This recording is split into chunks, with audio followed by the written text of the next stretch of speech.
ইস কাকিমা, দারুণ লাগছে কিন্তু। চুপচাপ চিত হয়ে পড়ে থাকো, শব্দ করো না, না হলে তোমার মেয়ে শুনতে পাবে। এত টাইট কেন কাকা? মনে হয় ধরেই দেখে না, তাই না? সমস্যা নেই, আমি আছি তো। এরকম চলতে থাকলে আমি পাগল হয়ে যাব। টিউশনি পড়াতে গিয়ে কাকিমার সাথে যা হলো তা আমি কোনো দিন ভুলব না। পরীক্ষার চূড়ান্ত প্রস্তুতি চলছে।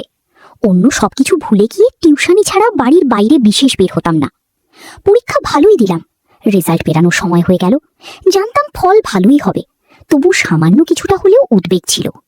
যথাসময়ে রেজাল্ট বার হলে দেখলাম যা ভেবেছিলাম তার থেকে অনেক ভালো হয়েছে। জয়েন্টে আমার র্যাঙ্কিং 67, তার মানে কলকাতা ছেড়ে বাইরে যেতে হবে না। যাদবপুরে সিভিল ইঞ্জিনিয়ারিং নিয়ে ভর্তি হয়ে গেলাম। 1.5 মাস পরে ক্লাস শুরু হবে। জমিয়ে টিউশনি আর আড্ডা চলছে। একদিন সকালে আমার ম্যাজেনাইন ঘরে বসে পড়ছি, এমন সময় মায়ের ডাকে নিচে নেমে এলাম।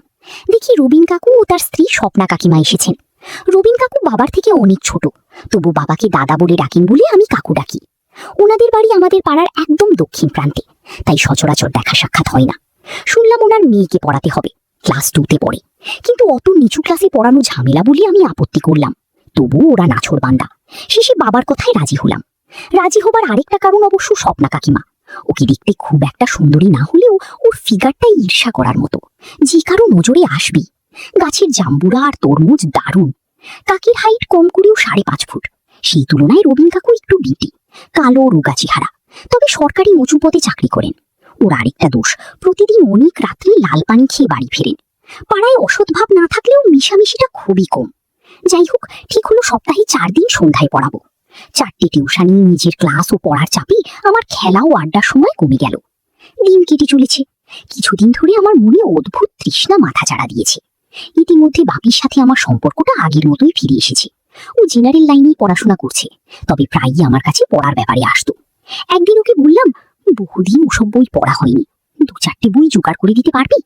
ও খুশি মনেই বলল, গুরু, তোমার জন্য সব পারবো। ঠিক আছে, আজ সন্ধ্যায় তোকে কয়েকটা ভালো বই দিচ্ছি। আর জানিস কিনা জানি না, বাবা সিঙ্গাপুর থেকে একটা ভিসিডি আনিয়েছে। যেদিন বাড়ি ফাঁকা থাকবে তোকে দারুণ একটা সিনেমা দেখাবো। জিজ্ঞাসা করলাম, টেলিকোথায় ক্যাসেট? এই তো দুর্লভ জিনিস। সত্যি সেই সময় এগুলো সচরাচর পাওয়া যেত না। বাপি বলল, আমার কলেজের বন্ধুর কাছে আছে, আমি দেখেছি। ঠিক সন্ধ্যাবেলায় পড়াতে যাচ্ছি, বাপি এসে হাজির, হাতে কাগজে মোড়ানো বইয়ের প্যাকেট। ওর হাত থেকে ওগুলো নিয়ে আমার ঘরে লুকানো জায়গায় স্থানান্তরিত করি। তারপর রবিন কাকুর মেয়ে রুম্পাকে পড়াতে চললাম। একটা মজার ব্যাপার হয়েছে। একদিন রুম্পাকে পড়াচ্ছি, এমন সময় রুম্পা আমাকে বলল, কাকু, আমি কলেজে 2টো অঙ্ক পারিনি, আন্টি আবার করে নিয়ে যেতে বলেছে, তুমি অঙ্ক 2টো শিখিয়ে দাও। আমি চমকে উঠলাম ওর মুখে কাকু ডাক শুনে। ওকে জিজ্ঞাসা করাতে জানতে পারলাম ওর মা বলতে বলেছে। পরদিন আবার পড়াতে গেছি। রাস্তা থেকেই খুব জল তেষ্টা পেয়েছিল। ঢুকেই বললাম, কাকিমা, তেষ্টায় ছাতি ফেটে যাচ্ছে, শিগগির 1 গ্লাস জল দিন। কাকিমা 1 গ্লাস জল দিয়ে বলল, রুম্পাকে পড়া দিয়ে একবার আমার ঘরে আসবে, জরুরি কথা আছে। আমিও রুম্পাকে নামটা লিখতে দিয়ে ওনার ঘরে এলাম। বললাম, কি জরুরি কথা বলুন। উনি কিছুক্ষণ চুপ করে থেকে বললেন, তুমি নিজেকে কি ভাব বলো তো? ভ্যাবা চাকা খেয়ে বললাম, কিভাবে বলুন তো, আমি তো ঠিক বুঝতে পারছি না। কাকি ন্যাকা, কিছুই বোঝো না। তুমি নিজেকে কি ভাব? একেবারে কচি খোকা। কাকিমা ডাকার কি হয়েছে? কেন, বৌদি ডাকা যায় না? আমতা আমতা করে বললাম, না মানে আপনারা বাবা মাকে দাদা বৌদি ডাকেন, তাই আপনাদের কাকু কাকিমা বলি। আমার বয়স কত জান? এখনো 30 হয়নি। এসব কাকিমা ফাকিমা আমার পোষায় না। এবার থেকে বৌদি বলে ডাকবে, বুঝেছ? আরও তো আপনি আজ্ঞের কি আছে, তুমি করে বলা যায় না? আমি ব্যাপারটা হজম করে বলি, তাহলে কাকুকে কি বলে ডাকবো? ওকে যা ইচ্ছে রেখ, ওর হুশ বুদ্ধি বলে কিছু আছে নাকি? আচ্ছা, আজ থেকে আপনাকে বৌদি বলেই ডাকবো, ঠিক আছে? না, ঠিক নেই, বললাম না, ওসব আপনি আগে চলবে না। আচ্ছা, আজ থেকে তুমি আমার বৌদি হলে কেমন? আমি খুশি মনেই বলি। বৌদি বলল, হ্যাঁ ঠিক আছে। বৌদি দেওর খুব মিষ্টি সম্পর্ক, প্রাণ খুলে 2টো কথা বলা যায়। এই দিনের পর থেকে স্বপ্না কাকিমা বৌদি হয়ে গেল। যদিও রবিন কাকুর সাথে খুবই কম দেখা হতো, তবু উনি কাকুই রয়ে গেলেন। আর আমিও রুম্পার কাকু হয়ে গেলাম। আজ রুম্পাকে পড়াতে এসে ঠিক মন বসল না। বাপির দেওয়া বই কখন গিয়ে পড়ব এই চিন্তায় বেশ উত্তেজিত ছিলাম। আমি জানি রোজ এই সময় বৌদি স্নান করতে যায়। আজ আমার মনে হলো বহুদিন কাউকে ভালোভাবে দেখি না, আজ একটু চেষ্টা করে দেখি। বৌদির বাথরুমে যাবার আওয়াজ পেতেই আমি রুম্পাকে কিছু লিখতে দিয়ে বাথরুমের সামনে চলে গেলাম।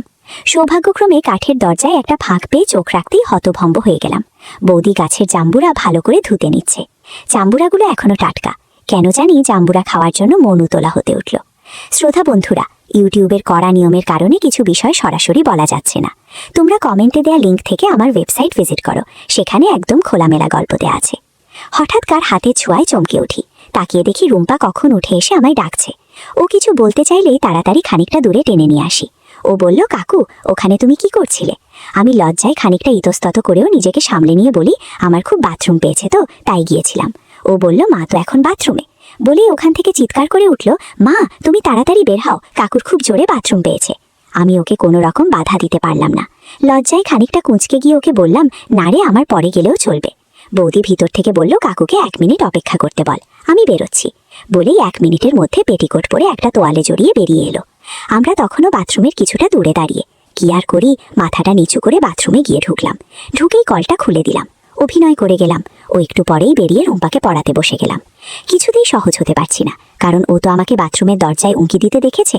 ও যত ছোটই হোক, পরে যদি বাড়িতে বলে এসব কিছু, না আর ভাবতে পারছি না। কোনো রকমে পড়ানো শেষ করলাম। রাস্তায় হাঁটতে হাঁটতে নিজেকে সান্ত্বনা দিলাম, ধর এসব কিছুই হবে না। বাড়িতে ঢুকে নিজস্ব কাজ সেরে খেয়ে নিয়ে ঘরের দরজা দিলাম। গোপন জায়গা থেকে বইগুলো বার করে প্রথমে ছবিগুলো সব দেখলাম।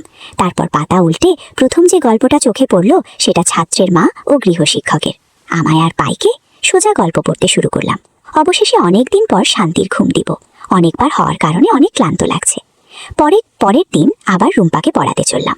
কিছুটা সংকোচ ও উদ্বেগ নিয়ে ওদের বাড়িতে গিয়ে দেখি রুম্পা বাড়িতে নেই। বৌদিকে জিজ্ঞাসা করে জানতে পারলাম ওর মামা এসে ওকে নিয়ে গেছে, 2 দিন পর ফিরবে। আমি ফিরে আসার জন্য বেরোতে যাব, বৌদি জিজ্ঞাসা করলো, এ কি কোথায় চললি? বললাম, না রুম্পা তো নেই, আমি 3 দিন পরেই আসবো। একটু চাপা মিচকি হাসি দিয়ে বৌদি বলল, রুম্পা নেই তো কি হয়েছে, আজ আমি পড়বো। আমি অবাক হয়ে বললাম, তুমি পড়বে মানে কি পড়বে তুমি? সে বলল, শুধু পড়বো না, তোকেও পড়াবো, বলে এক রহস্যময় হাসি দিল। আমি বললাম, হেয়ালি না করে সোজা কথায় বলো। আমি কিছুটা উদ্বিগ্নভাবে বলি। বৌদি বলল, সব বলছি, আগে ঘরে এসে বস। বলেই আমার হাত ধরে টেনে এনে ঘরের সোফায় বসিয়ে দেয়। তারপর গ্রিলে তালা দিয়ে দরজাটা বন্ধ করে দেয়। আমি সোফায় বসে ঘামতে থাকি। নিশ্চয়ই রুম্পার কাছ থেকে শুনেছে আমি উকি দিয়েছিলাম। মনে মনে ভাবি, সেরকম কিছু হলে ক্ষমা চেয়ে নেব। বৌদি ঘরে ঢুকেই আমার চিন্তিত মুখের দিকে তাকিয়ে থাকে। বলে, আমি পড়বো বলে ভয় পেলি নাকি? ঠিক আছে, ওপরের ঘরে চল, ওখানে গেলে তোর ভয় করবে না। এবারে আমি সত্যিই ঘাবড়ে যাই। ও আমার হাত ধরে সিঁড়ি দিয়ে ওপরের ঘরে নিয়ে যায়। ঘরে ঢুকে সোজা সোফায় নিয়ে বসিয়ে নিজেও আমার পাশে বসে। আমার দিকে এক দৃষ্টিতে তাকিয়ে থাকে। আমার অস্বস্তি লাগে। আমি স্মার্ট হবার চেষ্টা করে বললাম, যা বলার তাড়াতাড়ি বলো, অনেকদিন মাঠে যাওয়া হয়নি, আজ ফাঁকা যখন পেয়েছি একটু খেলে গিয়ে। বৌদি মিচকি হেসে বলল, খেলবি খেলবি, নিশ্চয়ই খেলবি, তবে আজ অন্যদের সাথে নয়, তুই আজকে আমার সাথে খেলবি, দেখি তুই কেমন খেলোয়াড়। আমি চমকে উঠে বললাম, তোমার সাথে খেলবো? তুমি কি আমার সাথে ইয়ার্কি মারছো? সে বলল, তা একটু মারছি, এই জন্যেই তো তোকে আমার দেওয়ার করেছি। এবার ভনিতা না করে বলতো, তোকে কেন পাকড়াও করেছি তুই কি সত্যিই বুঝতে পারছিস না, নাকি ন্যাকা সাচ্ছিস? এসব কথা শুনে এবার আমার সত্যিই রাগ হয়। আমি বললাম, তুমিও ভ্যানতারা না করে কি বলবে বল। বৌদি বলল, বলবো, তাহলে শোন বলি। ওইসব সিনেমা দেখতে খুব ভালো লাগে বুঝি? তা অত শখ যখন, সাহস করে বললেই তো হয়। অমন চোরের মতো দেখিস কেন? ব্যায়াম করা বীর পুরুষের সাহস আমার বোঝা হয়ে গেছে, তাই আমাকেই এগোতে হলো। আমি থতমত খেয়ে বলি, কে বলেছ? তোমায় রুম্পা কিছু বলেছে? বৌদি বলল, রুম্পা বলতে যাবে কেন? আমি কি তোর মতো বোকা নাকি যে রুম্পাকে জিজ্ঞাসা করে ওর মনের মধ্যে কথাটা গেঁথে যেতে দেব? তুই যখনই দরজায় চোখ রেখেছিস তখনই আমি টের পেয়েছি, দরজার ফাঁকে তোর ছায়া দেখতে পেয়েছি। আমি ধরা পড়ে চুপ করে থাকি। বৌদি বলে যেতেই থাকে, কি মহারাজ, নিজেকে খুব চালাক ভাবো তাই না? দরজায় যে ফাঁকা আছে সেটা আমি অনেকদিন আগে থেকেই জানি। আমার বাড়ি আমি জানবো না? মেয়ে মানুষের চোখকে ফাঁকি দেওয়া অত সহজ নয়, বুঝেছিস? যখনই তোর উপস্থিতি টের নিয়েছি তখনই ইচ্ছে করে করেছিস যা দেখেছিস। ঠিক সেই সময় রুম্পা এসে না পড়লে আরও অনেক কিছু দেখতে পেতি। কি দেবর মহাশয়, ধরা পড়ে মুখে কথা নেই কেন?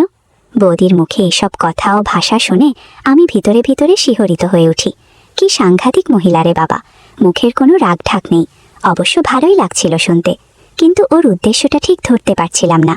আমায় নিয়ে এভাবে অপদস্থের খেলা খেলবে, না অন্য কিছু মতলব আছে? দেখাই যাক। তবে এটা বুঝলাম আর ভয় পাবার কোনো কারণ নেই। আমি এবারে মুখ খুলে বললাম, তোমার ধারণা ভুল, আমি সত্যিই বাথরুম করতে গিয়েছিলাম। বৌদি বলল, কেন শুধু শুধু মিথ্যা কথা বলছিস? আমার চোখকে ফাঁকি দিতে পারবি না? সত্যি কথা বলতো, শুধু গত পরশুই নয়, মাঝে মধ্যে শাড়ির আঁচল অগোছালো হয়ে গেলে তুই দেখতিস না? আমি তখনই বুঝতে পারি এই মাছ ধরতে বেশি সময় লাগবে না, একটু যা ভীতু আর কি। তুই পড়াতে আমি ইচ্ছে করেই স্নান করতে যেতাম। আমি দেখলাম ধরা যখন পড়েই গেছে, এবার অ্যাটাকিং খেলা খেলতে হবে। ওর মুখের দিকে সোজা তাকিয়ে বললাম, তুমি দেখালে দোষ নেই, আর আমি দেখলেই দোষ। বৌদি বলল, আমি তো দোষ বলিনি, শুধু তোর ন্যাকা ন্যাকা ভালো মানুষগিরি একেবারে অসহ্য। আমি মেয়ে মানুষ হয়ে এতটা এগিয়েছি, আর তুই ব্যাটা ছেলে হয়ে ঢং দেখিয়ে যাচ্ছিস। আমি কতদিন ধরে একা তা তুই বুঝবি না। তোর রবিন কায়াকুকে দিয়ে কোনো কাজ হয় না। সোজা সাপটা কথায় ভিতরে একটা অদ্ভুত অনুভূতি হচ্ছিল। আমার ব্যাগের মধ্যে মূলো ছিল। বৌদি দেখে চমকে উঠে বলল, বাপ্পা, এ কি রে এত বড়, আমি ভাবতেই পারিনি। এ যেন কেনারামের মূলো। আমাদের কাছেই কেনারাম বলে এক চাষির বাগানে বড় বড় মূলো হতো। আমি বললাম, ইস, কি যে বলছো। বৌদি বলল, কি বাজে কথা বললাম শুনি। এরপর যা হবার তাই হলো। সারা ঘরে অদ্ভুত আওয়াজ হচ্ছে, যেন কেউ হাততালি দিচ্ছে। ঘণ্টাখানেক পর বিশ্রাম নিলাম। কিছুক্ষণ পর দম ফিরে পেয়ে উঠে বসলাম। বৌদি চোখ বন্ধ করে শুয়ে আছে। ওর মাথায় হাত বলিয়ে দিয়ে আস্তে করে ডাকি। বৌদি চোখ খোলে, চোখে তখনও ঘোর ভাব। আমায় বলে, আমি এখন টানা 2 ঘন্টা ঘুমাবো। আমার উঠবার শক্তি নেই সোনা। তুই যাওয়ার সময় বাইরের দরজাটা জোরে টেনে দিস। ওতে ল্যাচকি লাগানো আছে, আপনা থেকেই বন্ধ হয়ে যাবে। আমি বললাম, তুমি স্নান করবে না? বৌদি হেসে বলল, পরে করব। প্রসাদের জল এখনো ভেতরে আছে, থাকুক কিছুক্ষণ, ভালোই লাগছে। আর শোন, কাল কিন্তু অবশ্যই আসবি। রুম্পা ফিরে এলে এই সুযোগ আর পাওয়া যাবে না। বলে আবার চোখ মেরে মিচকি হেসে চোখটা বুজিয়ে শুয়ে পড়ল। আমি ঘড়ির দিকে তাকিয়ে দেখি 7টা বেজে গেছে। এসেছি 4টের সময়, তার মানে 3 ঘন্টা বৌদির বাড়িতে ছিলাম। আমি তাড়াতাড়ি বাথরুমে গিয়ে ফ্রেশ হয়ে নিলাম। তারপর ওর কাছে গিয়ে দেখি বৌদি ঘুমিয়ে পড়েছে। মুখটা দেখে খুব মায়া হয়। সারাটা রাস্তা যেন উড়ে উড়ে আসতে থাকি। শরীরটা অসম্ভব হালকা লাগছে। মনটা যেন গুনগুনিয়ে গান গেয়ে চলেছে। মনে হয় একদিনেই আমি যেন অনেক বড় হয়ে গেছি। মনে হচ্ছে আজ আমি সত্যিকারের প্রাপ্তবয়স্ক। বাড়িতে এসে ভালো করে স্নান সারলাম। অল্প কিছু খেয়ে আমার ঘরে চলে এলাম। শরীর মন দুটোই হালকা লাগছে। গতকালের অসমাপ্ত বই নিয়ে বসলাম। আজ চটপট সব হয়ে গেল। অথচ গতকাল এগুলোই সমস্যা হচ্ছিল। আমি অনুভব করলাম আমাদের জীবনের সফলতা, ব্যর্থতা, সুখ, আনন্দ, দুঃখ, ভালোবাসা সব কিছুতেই কামনা একটা বিরাট নিয়ন্ত্রকের ভূমিকা পালন করে। রাত্রে খেয়ে দিয়ে ঘুম দিলাম। এক ঘুমে সকাল হয়ে গেল। পরদিন যথারীতি কলেজে গেছি, কিন্তু কিছুতেই যেন সময় কাটতে যায় না। 3:30টায় বাড়ি ফিরে ফ্রেশ হয়ে জলখাবার খেয়ে ঠিক 3:45টাতে বেরিয়ে পড়লাম স্বপ্না বৌদির বাড়ির উদ্দেশ্যে। যদিও ও বলেছে নাম ধরে ডাকতে, তাই ডাকবো। তবে ওই সময় ওদের বাড়ি পৌঁছে কলিং বেল বাজাতে গিয়ে ভেতরে কথার আওয়াজ শুনে সংযত হলাম। মনে মনে ভাবলাম, কে আসতে পারে? একবার ভাবি ধুরু, দেখে দেখি যা হয় হবে। আবার ভাবলাম, যদি পরিচিত কেউ হয় তাহলে তো মুশকিল। ঠিক সেই সময় হঠাৎ দরজা খুলে গেল। দেখি স্বপ্না আর আরেক মহিলাকে। একেবারে মুখোমুখি হওয়াতে আর নড়তে পারলাম না। স্বপ্নাও একটু চমকে গিয়ে নিজেকে সামলে নিল। বৌদি বলল, ও বাবলু, এসেছো? কিন্তু তোমার ছাত্রী তো মামাবাড়ি গেছে, কাল ফিরবে বলেই চোখ মারল। আমিও যেন কিছুই জানি না এমন ভান করে বলি, তাই নাকি? তা কবে আজকে গেল? বৌদি বলল, না, পরশু তুমি পড়িয়ে যাবার পর আমার দাদা এসেছিল। গতকাল সকালে দাদার সাথে গেছে, আগামীকাল বিকালের আগেই চলে আসবে। আমি বলি, তাহলে আর কি, আমি চলি, কালকেই আসব।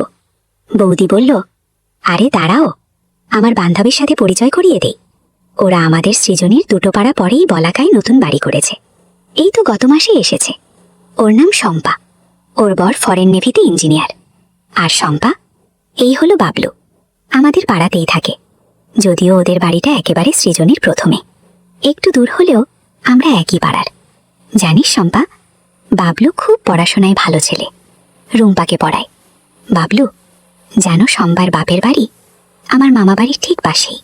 আমরা খুব ভালো বন্ধু ছিলাম। কত গল্প, কত খেলা একসঙ্গে করেছি। বিয়ের পর আমাদের ছাড়াছাড়ি হয়ে গিয়েছিল। আবার পাশাপাশি না হলেও কাছাকাছি চলে এলাম। বড়লোক বান্ধবী গরিব বান্ধবীর খোঁজ নিতে এসেছে। এক নিঃশ্বাসে অনেক কথা বলে স্বপ্না থামে। শম্পা প্রতিবাদ করে উঠল, যা, এই রকম বললে আর তোর বাড়ি আসবো না। বৌদি বলল, ও মা, আমি কি খারাপ কথা বললাম? তোর বর কত টাকা বেতন পায় বল? তোর তো গর্ব করা উচিত। শম্পা বলল, দরকার নেই টাকা আর গর্ব নিয়ে। বছরের মধ্যে 10 মাস জাহাজে থাকে, আর তুই তোর বরকে রোজ কাছে পাস। বৌদি বলল, তুই হাসালি, রোজও কি অবস্থায় বাড়িতে আসে তুই তো ভালোই জানিস। এটাকে কি কাছে পাওয়া বলে? তুই বল। শম্পা বলল, সে তো আমার কর্তাও করে। বাড়িতে এসে বন্ধু বান্ধব ক্লাব পার্টি এসব নিয়ে মেতে থাকে। বাড়িতে 5টা দিনও খায় না। একবারও মনে করে না বউটা 10 মাস একা একা কাটায়। টাকা দিয়ে কি হবে? শম্পার মুখে একটা দুঃখ হতাশার ছায়া খেলা করে যায়। আমি দেখলাম মহা বিপদ হলো তো। ওরা কথা বলে যাচ্ছে আর আমি বোকার মতো দাঁড়িয়ে আছি। এমনিতেই আশাহত হয়ে গেছি, তাতে মেজাজটা খিচড়ে আছে। আমি বললাম, আপনারা প্রাণ খুলে তর্ক করুন, আমি চললাম, পরে জেনে নেব কে জিতলেন। স্বপ্না বৌদি তাড়াতাড়ি বলল, বাবলু প্লিজ একটু উপকার কর, শম্পাকে একটু এগিয়ে দাও। আসবার সময় বেচারি রিক্সা নিয়ে অনেক ঘুরেছে, ও এখানকার কিছুই জানে না। তুমি একটা রিক্সায় ওকে তুলে দিয়ে চলে যেও। বলেই আমাকে আবার আসার জন্য চোখ মারল। আমি বললাম, তোমাদের এপাশে রিক্সা পাওয়া যাবে না, দেখি শিব মন্দিরের ওখানে পাই নাকি। বলে শম্পাকে ইঙ্গিতে আমার সাথে আসতে বলি। পিছন ফিরে তাকিয়ে দেখি স্বপ্না হাত নেড়ে দরজা বন্ধ করল। আমরা পাশাপাশি হাঁটতে থাকি, পাশ থেকে ওকে ভালো করে দেখি। স্বপ্নার মতো ফর্সা নয়, অনেকটা উজ্জ্বল শ্যামবর্ণা, তবে দেখতে সত্যিই আকর্ষণীয়। দীর্ঘাঙ্গী, এক মাথা শ্যাম্পু করা ফাঁপানো চুল প্রায় কোমর ছুঁই ছুঁই, টানা টানা চোখ দুটি গভীর ব্যঞ্জনায় ভরা, ঠোঁটের কোণে একটা হালকা হাসির আভাস। বেশ কিছুটা যাবার পরেও কোনো রিকশার দেখা নেই। ওই প্রথম মুখ খুলল। দেখুন তো আপনাকে কত কষ্ট দিচ্ছি, আপনার কাজের কত ক্ষতি হয়ে গেল। আমার বলতে ইচ্ছা করছিল, যদিও স্বপ্নার হাতছানির একটা টান আছে, তবুও আপনার মতো যৌবনবতী সুন্দরী নারীর সাথে একসঙ্গে হাঁটতে খারাপ লাগছে না। আমি বললাম, কাজ আর কি, রুম্পাকে পড়ানো নেই যখন, মাঠে গিয়ে হয়তো একটু আড্ডা দিতাম। কথা বলতে বলতে আমরা শিব মন্দিরের কাছে এসে পড়েছি। ওখানেই একটা রিক্সা পেয়ে গেলাম। শম্পাকে তাতে তুলে দিলাম। যাবার সময় অনেক ধন্যবাদ বলে হেসে হাত নাড়ল, আমিও হাত নাড়লাম। রিক্সা ছেড়ে দিতেই দ্রুত স্বপ্না বৌদির বাড়ির দিকে পা বাড়ালাম। স্বপ্না বৌদির বাড়িতে গিয়ে যখন বেল বাজাচ্ছি, আমি তখন ঘেমে নিয়ে রীতিমতো হাঁপাচ্ছি। যত দ্রুত সম্ভব হেঁটে এসেছি। ঘরে ঢুকেই ঢকঢক করে 1 গ্লাস জল খেয়ে স্বস্তি হলো। দেখি স্বপ্না অবাক চোখে তাকিয়ে রয়েছে। বলল, কি হলো গো, এত হাঁপাচ্ছ কেন? আমি বললাম, হাঁপাবো না, সেই শিব মন্দিরের কাছে গিয়ে রিক্সা পেলাম, সেখান থেকে এতটা পথ দৌড়ে দেখ না কেমন লাগে। আমি রাগত স্বরে বলি। বৌদি বলল, আহারে বেচারি, খেলবে বলে তার কি অবস্থা। নিজের রসিকতায় নিজেই হাসতে থাকে। আজ বৌদি শুধু পাতলা ব্লাউজ পরেছে আর পুরনো শাড়ি। হাসির কারণে গাছের বাতাবি লেবু নাড়াচাড়া করছিল। আমি ব্যাগ থেকে বাতাবি লেবু নিয়ে খেতে শুরু করলাম। শ্রোতা বন্ধুরা, ইউটিউবের কড়া নিয়মের কারণে কিছু বিষয় সরাসরি বলা যাচ্ছে না। তোমরা যারা খোলামেলা গল্প শুনতে চাও, তারা কমেন্টে দেওয়া লিঙ্ক থেকে আমার ওয়েবসাইট ভিজিট করো, সেখানে তোমাদের পছন্দের গল্প দেয়া আছে। কিছুক্ষণ পর খেয়াল করলাম বৌদি চুপচাপ বসে আছে। জিজ্ঞাসা করলাম, কি হলো বৌদি? বৌদি খুব আস্তে করে বলে, যা ভেবেছি ঠিক তাই, শম্পা তোমার আমার সম্পর্ক নিয়ে সন্দেহ করেছে। আমি বললাম, কি করে ভাবলে এ কথা? বৌদি বলল, আমার ছোটবেলা। আমি জিজ্ঞাসা করলাম, একটু খুলেই বল না, অবশ্য তোমার আপত্তি থাকলে দরকার নেই। বৌদি বলল, তোমার কাছে নিজেকে সঁপে দিয়েছি, আর এসব কথায় আপত্তি করব কেন? আমাদের যখন বন্ধুত্ব হয় তখন আমরা ক্লাস 8-এ পড়ি, তখন থেকেই আমাদের মধ্যে খুব গল্প হতো। আমাদের দুজনেরই প্রচণ্ড আকাঙ্ক্ষা ছিল। মামার বাড়ি প্রায়ই যেতাম, গেলেই দরজা বন্ধ করে আমরা দুষ্টুমিতে মেতে উঠতাম। দুজন মেয়ে বলে কেউ কোনো রকম সন্দেহ করত না। আমি বললাম, তার মানে তোমরা মেয়ে মেয়ে খেলাধুলা করেছো? বৌদি বলল, হ্যাঁ, কিছুটা ওরকমই। তারপর ফাইনাল পরীক্ষার পরেই বাবা লখনৌতে ট্রান্সফার হয়ে গেল, সবাই চলে গেল দিল্লি। আমি তখন মামা বাড়িতে গিয়ে উঠলাম। ঠিক হলো ওখান থেকেই কলেজ করব। তখন আমাদের আর পায়কে সপ্তাহে মাঝে মধ্যেই হতো, কিন্তু প্রকৃত আনন্দ ঠিক হতো না। আমার থেকেও শম্পার আগ্রহটা বেশি ছিল। ওর বড়দার বন্ধু স্বপনদার কাছে শম্পা পল সায়েন্স পড়ত। ওরা পটে গেল। অবশ্য কে যে কাকে পটিয়েছিল সেটা আমার কাছে পরিষ্কার ছিল না। এতটুকু বলে স্বপ্না বৌদি একটু থামল। আমি বাতাবি লেবু খাওয়া বাদ দিয়ে গভীর আগ্রহ নিয়ে বললাম, তারপর কি হলো বলো? ও আমার হাতটা ওর মাথায় রেখে বলল, আমার মাথা ছুঁয়ে দিব্যি কর বাবলু, এসব কথা কারোর কাছে গল্প করবে না, এমনকি শম্পাকেও নয়। আমি বললাম, তুমি নিশ্চিন্ত থাকো, আমি কাউকেই কারোর কথা বলি না। আর শম্পার প্রসঙ্গ উঠছে কেন? ওর সাথে আমার দেখা হলে তো? তুমি বলো, আমার খুব ভালো লাগছে। বৌদি নিশ্চিন্ত হয়ে একটা হাসি দিল, তারপর বলতে শুরু করলো, তারপর থেকে শম্পার সঙ্গে আমার মেলামেশা এক প্রকার বন্ধই হয়ে গেল। কখনো সখনো আমার জোড়াজুড়িতে হলেও ওকে দেখে মনে হতো ও আর তেমন উৎসাহ পাচ্ছে না। তার বদলে স্বপনদার সঙ্গে ওর ঘনিষ্ঠ সম্পর্কের বর্ণনা দিতে ভালোবাসতো, আর ও এত ডিটেলসে সব কিছু বলতো যে আমার মধ্যে অদ্ভুত অনুভূতি হতো। আমারও ওর সাথে কথা বলে মুখ ভীষণ পাতলা হয়ে গেল। আমি ওকে ওদের কথা জিজ্ঞেস করলে ও খুব খুশি হতো। আমি মজা করে বললাম, ইস, আমি যদি সেই সময় থাকতাম তোমার এইরকম কষ্ট হতো না। বৌদি বলল, তুমি তখন কোথায় যে তোমায় পাবো? আমি বললাম, প্লিজ থেমো না, বলে যাও। বৌদি আবার বলতে শুরু করলো, একদিন আমি ওকে বললাম যে তোকে একদিনের জন্য একটা ঘর দিতে পারি, কিন্তু একটা শর্ত আছে। ও ব্যগ্র হয়ে আমার হাত চেপে ধরল, বলল, প্লিজ স্বপ্না, ব্যবস্থা কর। লাস্ট কবে হয়েছে মনে নেই, বিশ্বাস কর আমি আর পারছি না। আমি বললাম, পরশুদিন মামাবাড়ির সবাই ছোট মাসির ছেলে জন্মদিনের নিমন্ত্রণে যাচ্ছে। বাড়িতে আমি একা থাকবো, তুই নিয়ে আয় স্বপনদাকে, অনেক আনন্দ হবে। শম্পা বলল, তুই আমার সত্যিই প্রকৃত বন্ধু, আমার কষ্টটা বুঝেছিস। আমি বললাম, সবই তো বুঝলাম, কিন্তু আগেই বলেছি একটা শর্ত আছে। ও আকুল হয়ে বলল, তোর সব শর্তই আমি মানতে রাজি আছি, তুই শুধু ব্যবস্থা করে দে। আমি হেসে ওকে বলি যে তুই শর্তটা না শুনেই রাজি হয়ে গেলি, আগে তো শর্তটা শোন। ও অস্থিরভাবে বলল, বল তোর শর্তটা কি? আমি বললাম, তোরা যখন একসাথে থাকবি আমি জানালার ফাঁকা দিয়ে তোদের পর্যবেক্ষণ করব। শম্পা একটু চুপ থেকে হেসে বলল, বেশ, তোর শর্তে আমি রাজি, তুই সব ব্যবস্থা কর। এতটুকু বলে স্বপ্না একটু থামল। আমার তখন তর সইছে না। এরপর কি হলো তা তোমাদের আগামী পর্বে শোনাবো।